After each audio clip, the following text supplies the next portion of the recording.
Emotions run high during the College World Series. This is a known thing, but usually it's in the direction of excitement, with occasional tension between teams as a result. But one of the things that this normally doesn't take the shape of is coaches, right in view of the camera, calling opposing players slurs, which is exactly what the coach for Wake Forest, Tom Walters, did right before having to witness the same player drop an absolute tank on his team's head. His team was down 6-2 in the fourth inning, courtesy in large part of a 3-run home run from freshman Manny Morin, which was already following a little tension 2 batters earlier when Levi Clark was hit by a pitch. Immediately following the blast, Gavin Keelan lined a single to right field, bringing up Andrew Fisher, a guy who had hit .343 on the year with 24 home runs coming into the at-bat. It was as he was striding up to the plate that we got a look at Walters saying this. Yeah, I'm not going to repeat that for obvious reasons, but needless to say, it's considered a slur. Why he would do this right out in the open in the middle of his team's biggest game of the year is simply beyond me, but he wouldn't have to wait long before receiving his karmic payback, with Fisher on a 1-2 pitch crushing a home run out to right field, celebrating voraciously following.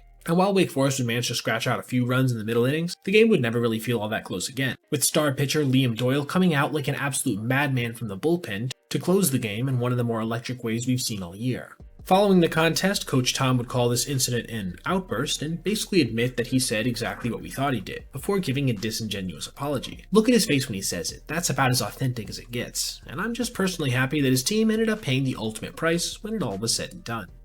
Now, thank you so much for watching, and please remember that if you ever see anything you'd like to see detailed in the Made the Cut video, whether that be a specific play, player, or narrative surrounding a team or something, feel free to reach out to my email, basebpoet@gmail.com. And if I do end up using your idea, I'll of course give you a shout out.